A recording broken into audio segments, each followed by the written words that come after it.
Hey, what's going on? Hey, welcome to my carnivore journey restart, right? Today, we're going to talk about week 6. 6 weeks down, 42 days. So if you remember, when we ended week 5, using our Seinfeld strategy, right? I was 294 pounds when we ended week 5. Week 6, new year, happy new year. Hope everybody had their resolutions and sticking with them so far.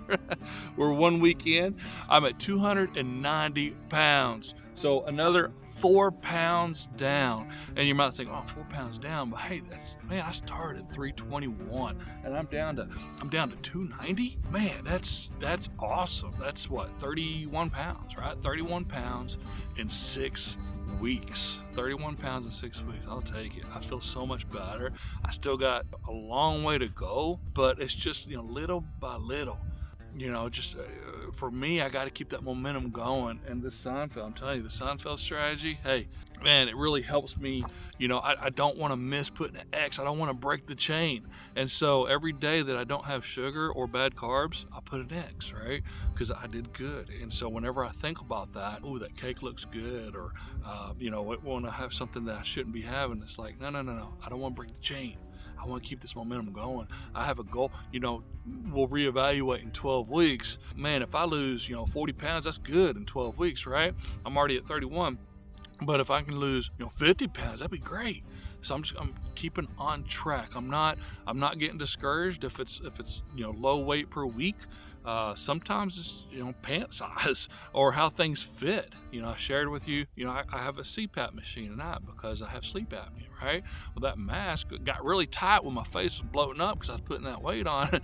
And so, within the first couple of weeks, I noticed a difference in how that mask was fitting my face. And so that was huge. And then pant sizes, pant sizes continue. I'm not in the 30s yet. I got up to 46. Right now I'm flip-flopping between 42s and 44s. 44s are loose. 42s fit good. I'm just kind of, I don't want to go out and buy a whole bunch of new clothes. In fact, whenever I get down a pant size, I just want to get rid of these clothes this time, right? So make that even a more incentive not to put this weight back on. So let's talk about restroom visits. For the first 5 weeks, touch and go. Touch and go. Now, maybe I don't know. I'm trying to remember my first journey. I had already lost the weight before I started, making videos on that first journey. So I'm really trying to track it.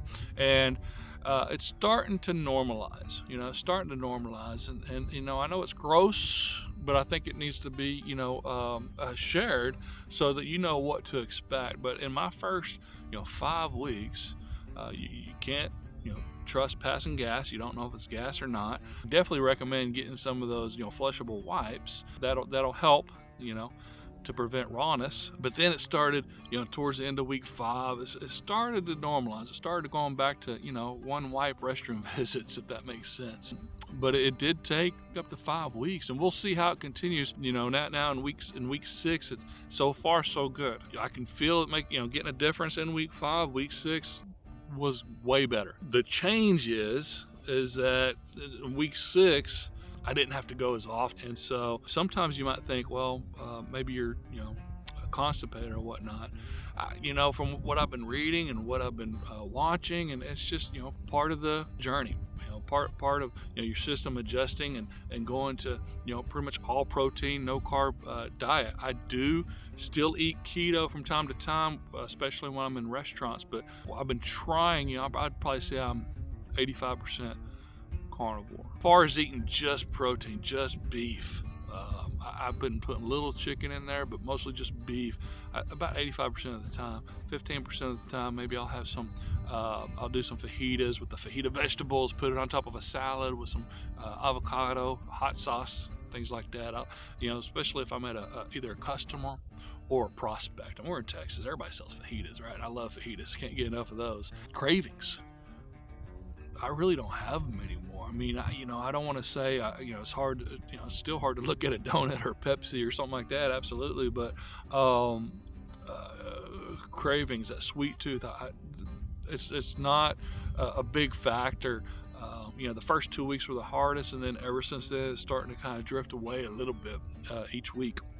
My energy level, man, when I put the weight back on, I became a couch potato, chair potato. I sit in my chair watching Netflix all day long, or sports, or I didn't want to do anything around the house. Well, my energy level's getting back up, plus my knee situation. My knee situation is getting better every single week. So I'm being more productive, being more active, getting more things done, especially around the house. It needs to get done, right? And then I'm getting out a little bit more each and every week. So a huge plus for the knee and the energy. And I can't stress enough. When I was doing this journey the first time, I weigh myself every day. I still weigh myself almost every day, but that was kind of like my momentum, right? To not eat what I shouldn't eat, is because I knew that scale, wouldn't move the way I wanted it to move the next day. Well, adding in the Seinfeld strategy has really helped. And just keeping it visible. He recommends a big red pen. I don't have red, I got blue, so I'm using blue. Just use a big fat marker and make it visible. Put it on a prominent wall, a wall that you see a lot. And if you can get one of those 3 months that are stacked, and just make a big chain, man, I think that would have more of an effect. I hope you found this video helpful. If you did, hey, hit the like button. If you haven't subscribed yet, consider subscribing to the channel. And if you know anybody that could use these tips, hey, consider sharing it with them. If you're interested in starting a carnivore journey yourself, maybe you started and you're struggling, you got some questions, hey, check out the free download in the description below, right? Check it out. All right, till next time, God bless. Keep grilling.